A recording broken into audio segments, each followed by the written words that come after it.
Welcome to Heavily Pixelated. Video games are fun, but they're more than fun. They do more for us than we usually give them credit for. Heavily Pixelated is a show that attempts to describe all the positive things that games do for us.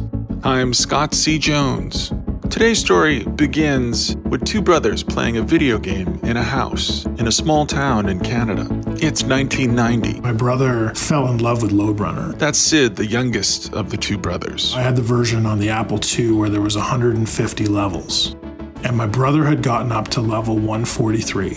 He was good at it, but he spent a lot of time on it, and he had that on the Apple. I spent more time on the Commodore, so there was even times where we could be in the same, they were both in my bedroom, these computers. And so we could both be in the room at the same time. He'd be playing Lode Runner, I'd be playing around with the Commodore.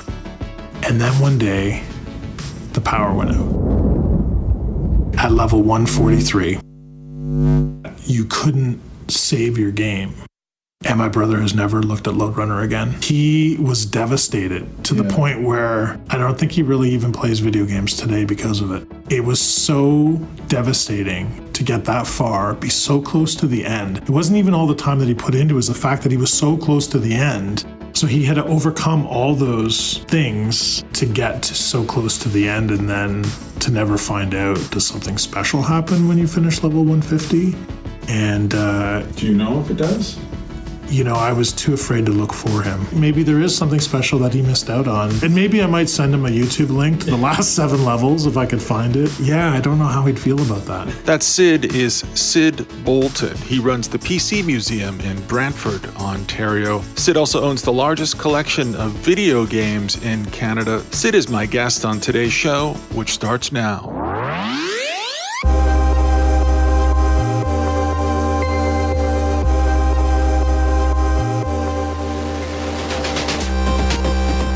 Hi, my name is Syd Bolton. I'm 41 years old and I'm from Brantford, Ontario, Canada.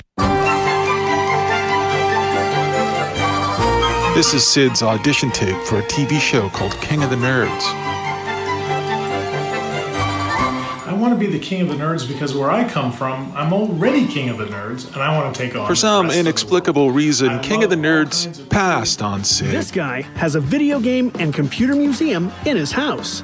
From a collecting Though King of the Nerds said no, lots of other TV shows said yes. Looking at over $1 million, including The Circuit, Cottage Cheese, I'm truly a geek, so I have Inner just about everything Space, that represents geekdom. Storage Wars, computers, thousands of them actually. Extreme Collectors, EP Daily, and of course many more.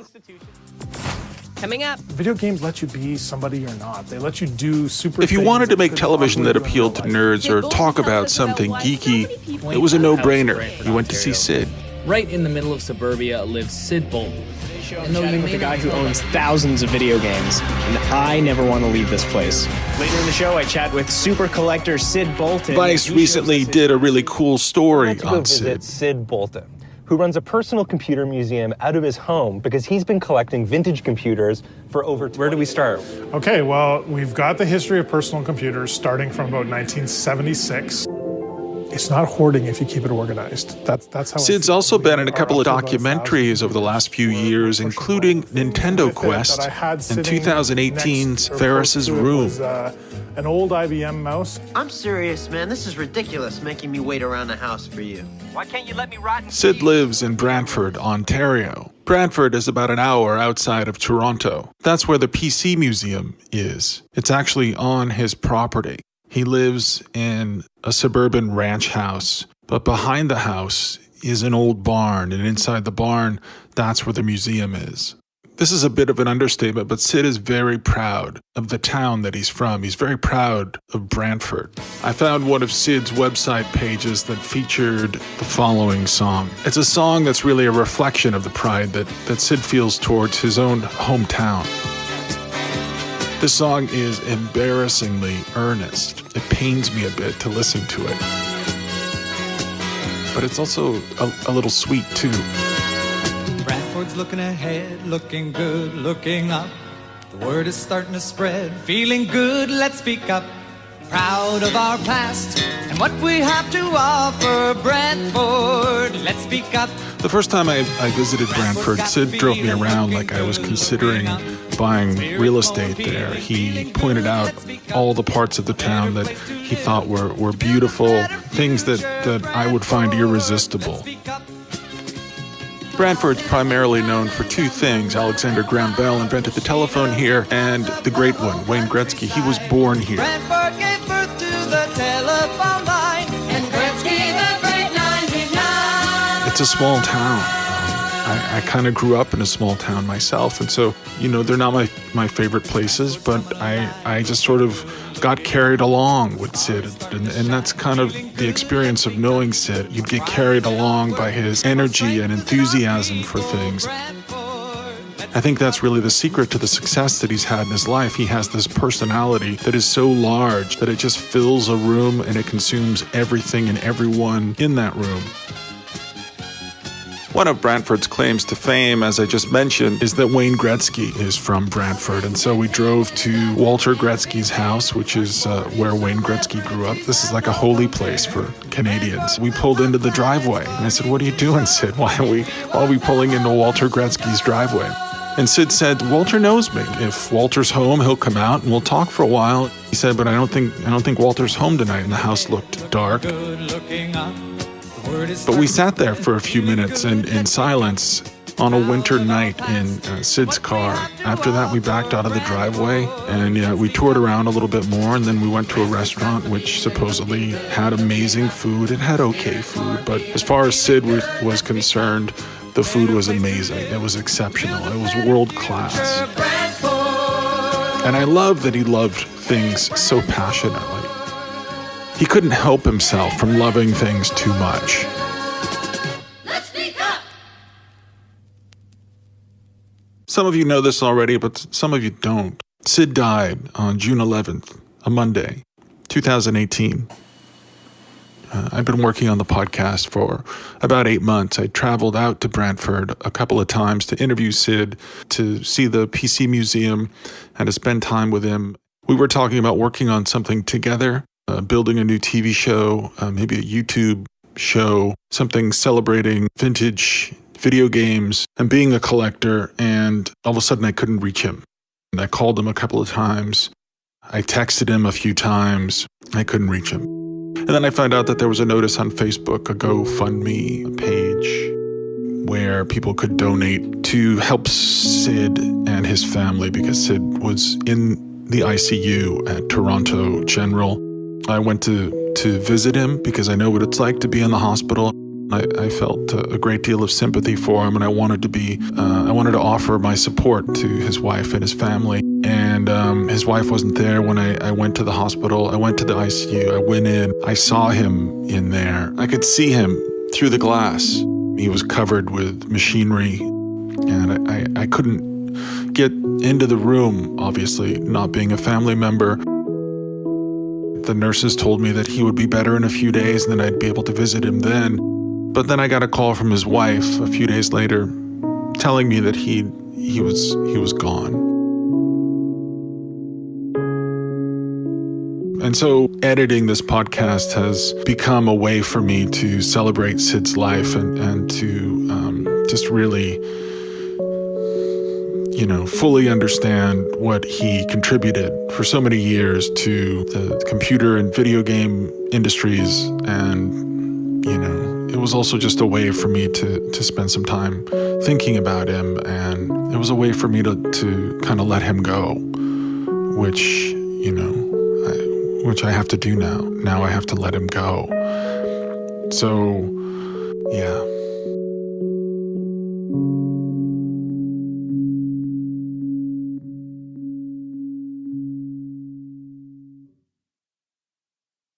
My love of video games and vintage tech and all that other kind of stuff is always there. I've always kept things that were sentimental to me. I still have my report cards from when I was a kid and have all that stuff. The core love for, collecting this stuff and sharing it with other people, that's been with me since as far back as I can remember. Collecting them is more a way of life. It's part of the fabric of who I am. So I never stopped collecting games or acquiring games or talking about games. I was 10 years old when my neighbors, They were great people. They had an accounting business. They had an electric typewriter. I only had a manual one, but I used to love writing stories on it.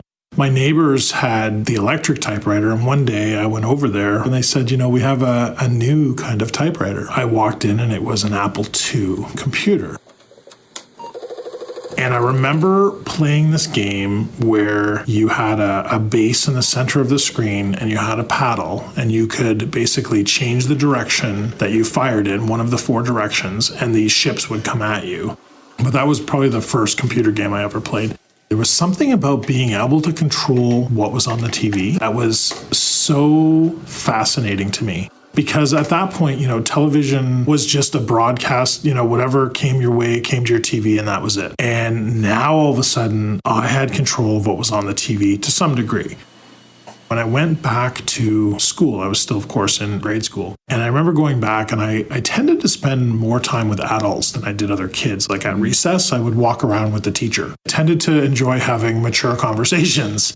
So I remember talking to the teacher. I told him about my experience during the summer. I said, I got to play with this really cool thing called a computer. He said, that's interesting because we just got a computer and I'm looking for one student per class to be what we would call a computer monitor, someone who would take care of the computer if the teacher wasn't in the room.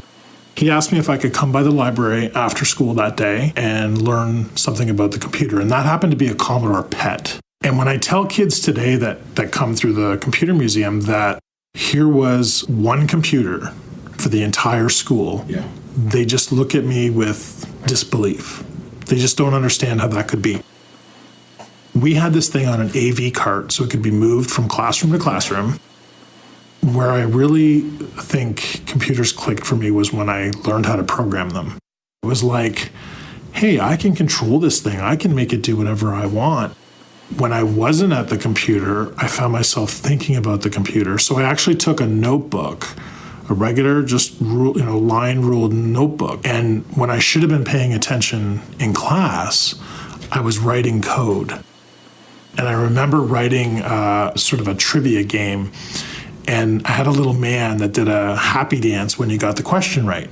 And I remember writing the code for it over and over again after each question. And the teacher had looked at my notebook. He asked me why I was doing the jumping man so many times, because I literally did it after every question. And I said, well, I don't know. That's the only way I know how to do it. And he said, well, why don't you use a subroutine? And he explained the concept to me. As soon as he did that, I went back and I rewrote my code. The next thing I knew, I was far past the teacher. I was doing things on the computer, and then he started asking me, instead of, why are you doing it this way? He started asking me, how did you do that? The VIC-20 was the first computer that I actually owned, and I bought with my own money that I had from my paper route. That I had. Paper route and you saved up my $321. And the VIC was expensive. It was $300 for the educator's pack, and at the time, there was only one tax. It was 7%, so it was $321. You got the cassette drive. You got a bunch of educational programs. Educator's pack. And I would never want that. Yeah, I know, but it had a duffel bag with which I still have, by the way. You got a duffel bag. It's a Commodore bag. It's a collectible, and there was a binder with like a pencil case inside, and there was a lined notepaper notebook with Commodore on it, and there was a ruler. Like, there was all this cool stuff. I'm not a collector, that's obvious, and I'm not sure I will ever really understand why collectors do what they do. And then one day, my father took me over to the States. We went to Buffalo. He was a foreman at Massey's, which was an agricultural company. It used to be the largest employer in Brantford. If you didn't work there, you knew somebody who did. And he took me to Buffalo, and we looked for a game. There wasn't the licensing arrangements there are today, so I picked Snackman. Snackman was, a complete ripoff of Pac-Man, but it was actually really good. Like, it was a really good version. And I remember we actually smuggled it in to Canada because we went over there, literally got Snackman, got some lunch, filled up the car with gas, and came back. And my dad stuck the game in the visor, the sun visor, and just said, "Shut up about the game if you're asked anything. We just went for lunch." And we got to the line at the border, and my dad started whistling. And as a child, I didn't understand. I'd never heard my dad whistle before. But later on, I began to realize that whenever he was nervous, he'd whistle. And I don't know what he thought was going to happen smuggling this $20 game in, but he was nervous. And so he whistled, and then we went through. Did you buy anything? Nope, my son and I just went for lunch, got some gas. All right, go ahead. We came home, and I had Snack Man. My mom was always vocal about how proud she was of me with computers, because you also have to remember at the time, very few people understood computers. When you don't understand something, you tend to fear it. So many people feared it, and a lot of people started coming to me for advice and help. And as I obtained a Commodore 64, I suddenly had a huge software library. So people were starting to come to me for games. My father never openly spoke about it to me, but that's just the kind of person he was. However, years after he died, I still had people coming up to me to say, you know, your father was very proud of you. He used to go to work and tell everybody my son is really good at computers. Unfortunately, he just never said it to me. That's just how some people are. He always showed that he loved me and my brother by buying us things.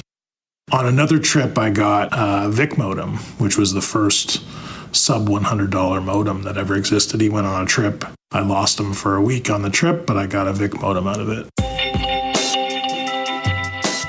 My parents were supportive of it. They knew from very early on that I planned to make it a career, because I made the statement very early on that eventually we'll have computers everywhere and every job will involve a computer. And I said, and I don't know why I made this distinction, but I said, even the trash man will use a computer at some point in time. We use computers to track where they've been in their route and everything else. So they are using computers. And it was a funny statement to make at the time. I never realized how true it would become. So my mom didn't throw out anything if I had saved it. I remember in our basement, we had built these huge storage shelves. And my mom had stored all this stuff in there. And so I did the same thing. Like when I was outgrowing things, like my Star Wars toys. I had Star Wars figures when I was a kid. I played with them. I put them in a box. I put them on a shelf. I just remember going back to them at some point and going, oh yeah, I still have these, and getting that nostalgia hit. It's like a drug. You have that little hit, you put them away. I think it's more like the drug thing, where you get happiness and a shot of nostalgia or some sort of satisfaction that nothing else will give you. If you have that disease, if you will, if you want to call it that. Because it takes you back to those times and you enjoy those things and you want to relive those things. And you can do that so simply with video games or computers or whatever it is. For me, it's best to spend your energies on the things you can control in life and not the things that you can't. Hey, I've got issues just like everybody does, just like you do, just like everybody around us does. But at the end of the day, for me, my way of dealing with it is to surround myself in the things that I love that keep me happy, so that I can deal with all the other things in life that life throws at you that aren't so great. That's my coping mechanism. Everybody has a different one. Mine just happens to maybe be a little forward-facing. The end goal for me is to make sure that those things get remembered. And that's why I started a museum, and that's why I'm working towards bigger and better version of that will ensure the longevity that will outlive me. And even now, if something was to happen to me today, there would still be a legacy left behind in my collection. And I see so many collectors sell off their collections and start over again, and that's not for me, and that's not for my estate. You've never done that. I've sold things, but only doubles. I do know collectors who have cleaned out their collections are like, that's it. Yeah. And then 6 months later, they're back in again because they can't get rid of the bug. I spent a lot of time thinking about what I would do with my collection if I wasn't around. And when you get to a certain age, you realize you're not going to be around forever. But if your idea is strong enough and you see the impact that you have on others, and I see how I can bring joy to people. It's really what keeps me going, because that's what it's all about. It's about being able to unlock the joy and happiness that's within each one of us, because almost every one of us has some of that from some time in our life, that joy that's there. And I just find that technology is the mechanism for a lot of us to get that.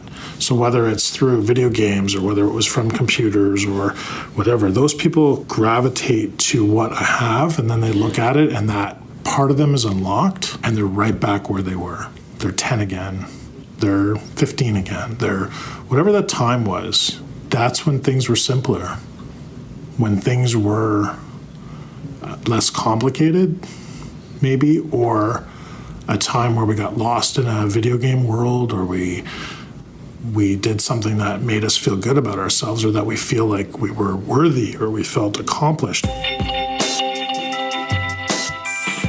My mom passed away in a house fire. She's been gone for over 2.5 years now.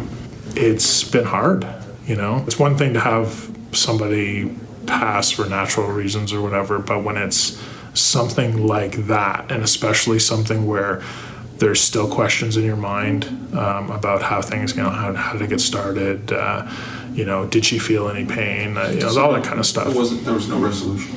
No. You don't know the full reason. No, and there never will be. Syd's mom was always a last-minute, make-it-up-as-you-go kind of person, and nowhere was this more apparent than on Christmas, when she would wrap gifts on Christmas Eve between midnight and 4 a.m. She would often leave the price tag on things, because in her rush to get things done. So it became a like, oh, Mom, you left the price on this. And the same thing happened whenever she made me egg salad. And not the price tag, but the eggshells. There'd always be one eggshell in that egg salad somewhere hiding. And I was always the one in the family that got it. It just, my brother, no. My dad, no. My mom, no. It was always me.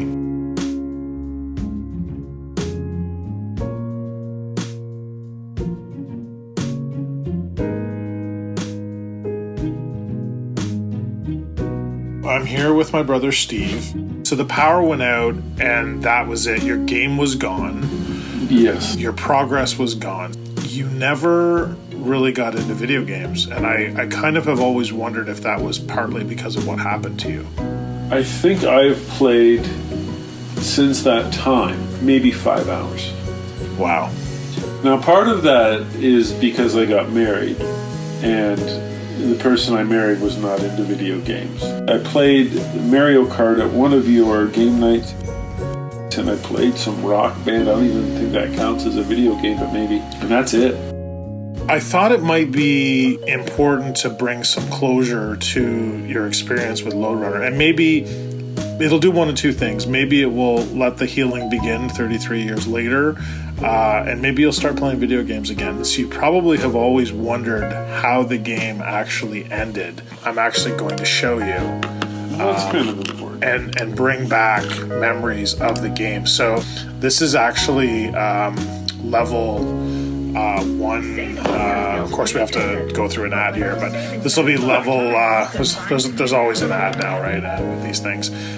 This is level 149. So now this is in color. Now you played the game on a green monochrome screen. Oh, there's that noise. Yeah, remember? Yes. And that sound of digging and letting the there's the guy falling into the pit.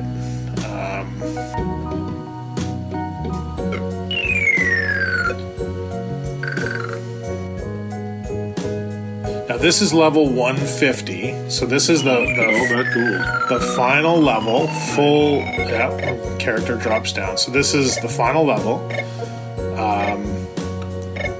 See there, you have to time it. Like he had to die, drop the gold, and then you had to walk over his head. So that's the part that I liked, right?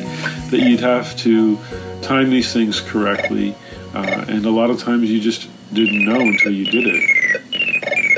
Here he's got 147 men, so you must gain a few every time you... Okay, so this is 150. This is the last level of the game. I wanted to see what would happen. This is what you've been waiting 30 some odd years to see. Now, This says level 151, but interestingly enough, we didn't think there was a level 151. But then it stops. Okay. So you just move, and all of a sudden the level stops. And now there's level 152, which again, we were only told there was 150 levels, but then it doesn't do anything. It just, when you start to move, it ends the level. Now level 153, and then finally, look, game over. And the game over is flipping over and over and over. Okay, and that's it? And that, my dear brother, is it. It goes back to the title screen. The guy who made the game was told in his contract to come up with 150 levels, but he didn't feel like he could do 150 himself. So he created a level editor, and he literally solicited people in his neighborhood to make the levels for him. So if you've always wondered if you felt like there's some sort of a disconnect in the various levels, some of them are more difficult than others, some of them maybe don't feel like the same person put them together, there's a reason for that, because the same person did not put them together. I just wanted to show you, bro, what the game ended like and get your thoughts on it. So now you know, and I can assure you that games have gotten better since 1984, since you played that game. It's still a great game, though, and it's still a lot of fun to play, and I hope that this has helped the healing process, and maybe you'll try video games again. Yeah, I really hope that the healing can begin now. 34 you know what? I'm glad you years took later. the time to find that and help me get over that. It was a little lackluster, I must say, but now I've seen it. So now you know. I can move on. And now you know. Syd was 46 when he died. Syd's death, like his mother's, was also ambiguous. Syd, from what I understand, took too much medication. He took too many pills. I take a lot of medication myself, and some days it's hard for me to keep track of whether or not I've taken my pills, so I double up sometimes, and sometimes I'm sure I even triple up. Those closest to him have told me multiple times that there was a tremendous unhappiness inside him, far more than I ever realized. An unhappiness that he rarely shared with anyone. But there was one part of the interview he did with his brother I've listened to a bunch of times, and each time it just made me laugh and cry and then laugh again, and I want to share it with you. This is Syd checking the levels of the podcast before they get into their conversation. Just doing a test of the sound quality. Let's see if that came through. Okay, so I'm here with my brother Steve, and we're just going to talk about video games and experiences with video games. So I have...